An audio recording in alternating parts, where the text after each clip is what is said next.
ibihe byiza aba Bible kandi ikaze kuri Shine with Scripture. Buri munsi ku isi haboneka impfu zitandukanye z'abahitanywe n'ibiza, ubugizi bwa nabi, indwara, intambara, gusaza n'ibindi bitandukanye. Abantu bapfa mu myaka itandukanye, hari abapfa bashaje, hari abapfa ari bato, hari abapfa bari bageze hagati, mbese hari n'abapfa bavuka. Muri rusange urupfu rutugeraho twese.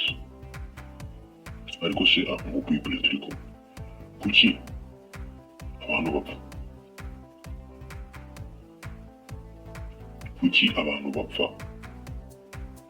Ikibazo gikomeye, ariko reka turebe impamvu abantu bapfa.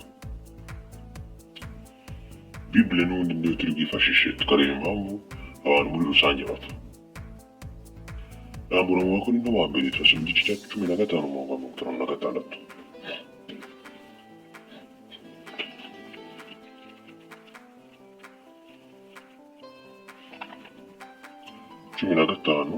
Abakorinto ba mbere.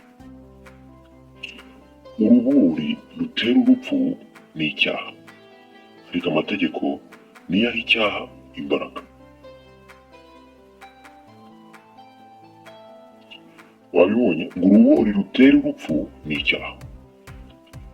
Icyaha nicyo gituma abantu bapfa.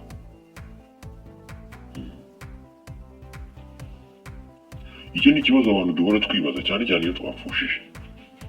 Twibaza impamvu abantu bapfa. Ngiyi impamvu rero ituma abantu bapfa.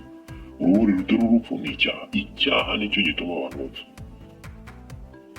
None se mu Bible turi kumwe, nturi umunyabyaha? Ubu hari umuntu wahakana ko ari umunyabyaha? Twese turi abanyabyaha. Niyo mpamvu rero dupfa. Wikora ujya gushakira ahandi. Wabaho neza, wabaho nabi. Nakana ejo bundi nahoze ndeba kuri stati y'umuntu, nawe birashoboka ko waba warakabonye,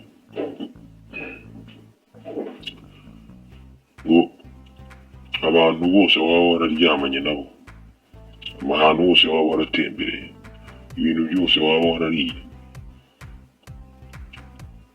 ibyo waba utunze, uko abantu bagufataga, dore uko birangira bigenze. Berekana nyine amagufwa y'umubiri w'umuntu. Ndabona ko rwose byose ari ubusa hano ku isi. Nyine uko waba warabayeho kose birangira upfuye. Birangira gutyo nyine. Rero igituma uko waba igihangange kose, ibyo waba warakoreye abantu byose, amateka waba warakoze, ibitabo waranditswemo byose, birangira upfuye, ni impamvu imwe gusa, ni icyaha. Icyaha ni uruburi rutera urupfu. Byatangiye gute? Dore ukuntu byatangiye kugira ngo twisanga aha. Rambura mu ntangiriro turasoma igice cya 3 umurongo wa 17 kugera 19. Ntangiriro igice cya 3 umurongo wa 17 kugera 19. Ni gute twisanze aha hantu?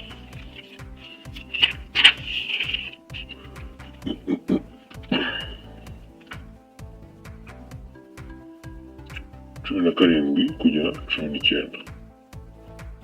Abwira Adamu ati, kubera ko wumviye ijwi ry'umugore wawe ukarya ku giti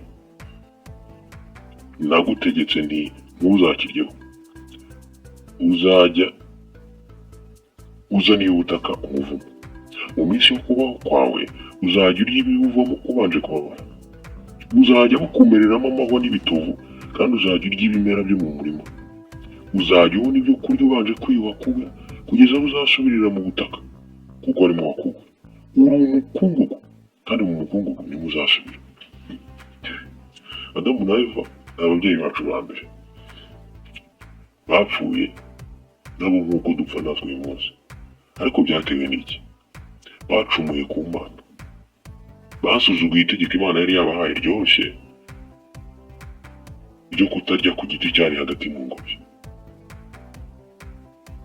yari yababwiye ko niba bikora bagombaga gupfa. Barabikoze rero kandi koko barapfuye. Adamu na Eva ushobora kuvuga utari ku cyo twe byabaye tutari duhari. Usibye ko ntajya numva wenda n'abantu n'umuntu n'umwe uhakana ko Adamu na Eva babayeho. Ariko se wowe niba wumva batarabayeho n'ibyo bitarabaye, wowe kuki upfa? Ngira ngo wagahakanya ibyo ngibyo wowe udapfa. Ariko niba dupfa ubwo nyine hari impamvu ituma dupfa. Bible yatubwiye ibintu byinshi tutari kuzigera tumenya. Iki rero ni kimwe muri byo. Ariko ikibazo wowe nanjye tutari duhari ngo duhitemo kurya kuri icyo giti cyangwa kutakiryaho, byaje kuturangirana gute tubaye abanyabyaha? Byaje kurangira tubaye abanyabyaha rwose, byarangiye gutyo. Mu ntangiriro igice cya 2:17 Imana yabwiye Adamu iti, ariko igiti kimenyesha icyiza n'ikibi ntuzakiryeho, kuko umunsi wakiriyeho no gupfa uzapfa. Adamu yarigometse. Igihe yaryaga kuri iki giti nta mwana n'umwe yari yakagize. Yari atarabyarana na Eva. Eva atarabyarana. Ubwo rero bisobanuye ko twese twavutse nyuma y'aho Adamu acumuriye, nyuma y'aho Adamu asuzuguriye Imana. Ubwo nibwo twese twavutse. Adamu agicumura yahise yitwa umunyabyaha. Ubwo rero amaze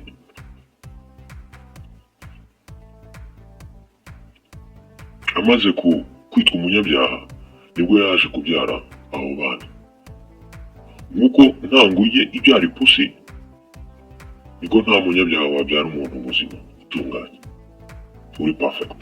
No, ntabwo ibyo bishoboka. Nk'uko inguge itajya ibyara ipusi, niko n'umuntu udatunganye ashobora kubyara umuntu utunganye. Ibyo ntabwo bibaho. Binyuze ku mugore n'umugabo baryamanye, keretse habaye ikindi gitangaza.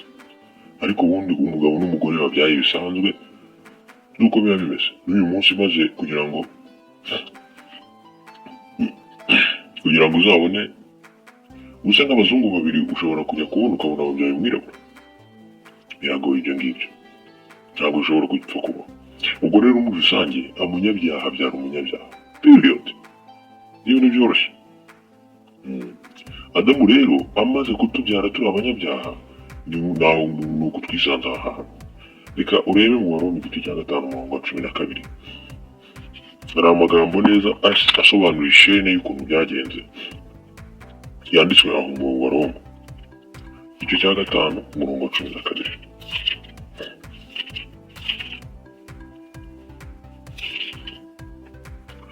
Niyo mpamvu nk'uko icyaha cyinjiye mu isi binyuze ku muntu umwe, n'urupfu rukinjira mu isi binyuze ku cyaha, ari nako urupfu rwageze ku bantu bose, kuko bose bakoze icyaha. Urumva ukuntu byaje? Icyaha cyinjiye mu isi binyuze ku muntu umwe. Uwo muntu ni Adamu. Niwe watumye icyaha kiza mu isi, kuko niwe wagikoze. Noneho ngo urupfu rwinjira mu isi binyuze ku cyaha. Icyaha kikiza, urupfu narwo rwahise ruza rugikurikiye. Hanyuma urupfu rutugeraho twese kuko turi abanyabyaha. Utari umunyabyaha ntabwo wapfa. Waba wicwa n'iki se ko nta cyaha waba ufite? Ariko nyine twese dupfa kubera ko turi abanyabyaha. Iyi mpamvu ituma abantu dupfa, nta yindi wikuri kujya gushakira ahandi.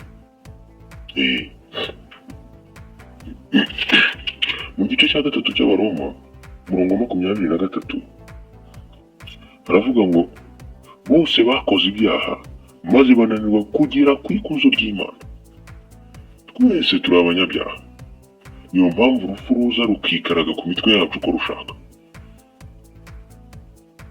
Adamu yahaye ikaze icyaha.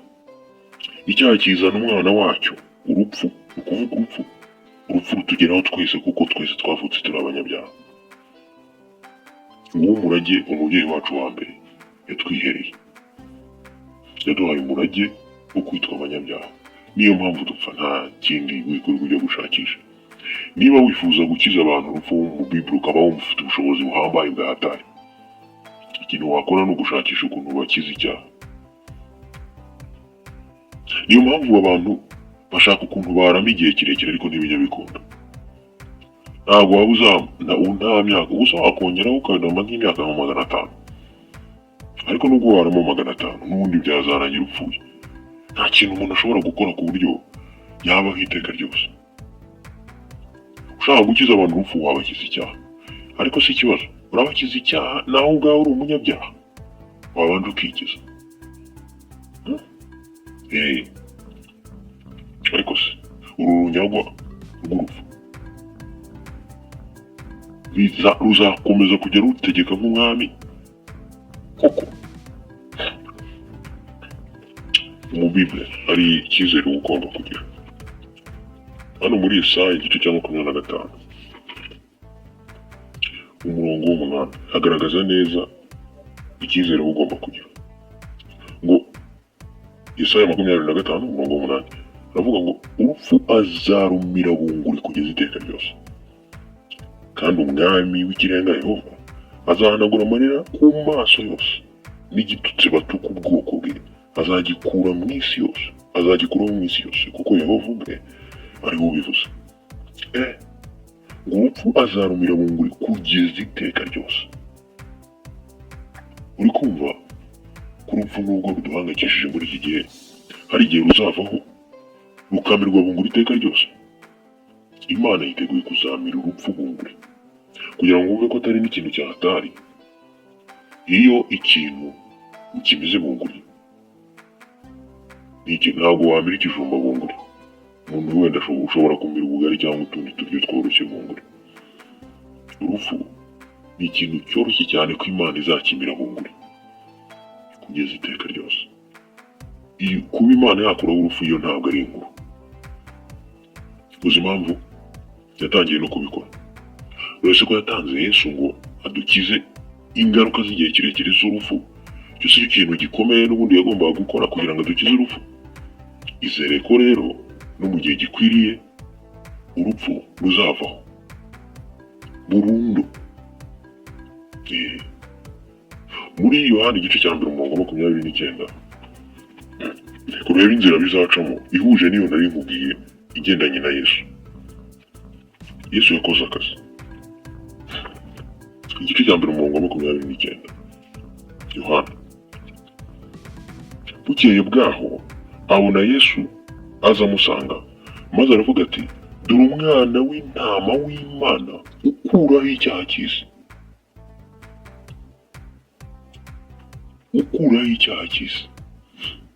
Ubwo rero Yesu yagaragajwe kugira ngo akureho icyaha cy'isi. Ubwo urumva process yo gukuraho icyaha cy'abantu kugira ngo babashe kubaho igihe kirekire yaratangiye kandi igeze kure. Kubera ko ikintu gikomeye ni Yesu wagombaga gutangaho incungu, kandi ibyo byararangiye. Muri Yohana mbere igice cya 1 umurongo wa 7 hari andi magambo ahari meza. Aravuga ngo icyakora niba tugendera mu mucyo nk'uko nayo ubwayo iba mu mucyo, dufatanyije na bagenzi bacu, kandi amaraso y'umwana wayo Yesu atwizaho icyaha cyose. Amaraso ya Yesu atwizaho icyaha. Iyo umuntu abishatse atuma iyo ncungu imugirira akamaro. Ngibyo birebana n'uru runyago rw'urupfu n'ukuntu ruzavaho. Ababibure twabonye ko impamvu dupfa ni imwe yonyine. Makorino wa mbere igice cya 15 umurongo 56 urubori rutera urupfu ni icyaha. Dupfa kubera ko turi abanyabyaha. Impamvu turi abanyabyaha ni uko twabyawe n'umunyabyaha wari Adamu n'umugore we Eva. Hanyuma rero Adamu niwe watumye icyaha cyinjira mu isi. Icyaha gihereza ikaze urupfu, hanyuma urupfu rutugeraho kubera ko twese turi abanyabyaha. Icyakora dusoje tubona ko uru runyago rw'urupfu Imana izarumira bunguri kugeza iteka ryose. Muri Yesaya igice cya 25 umurongo 8. Icyakora process yaratangiye. Yesu yamennye amaraso kugira ngo atwezeho icyaha cyose, kandi yaje gukuraho icyaha nk'uko imirongo twasomye yabigaragaje. Yohana wa mbere 1:7 na Yohana 1:29. Nguko urwo runyago rw'urupfu ruzagenda. so mwakoze cyane ababibule turi kumwe ubutaha.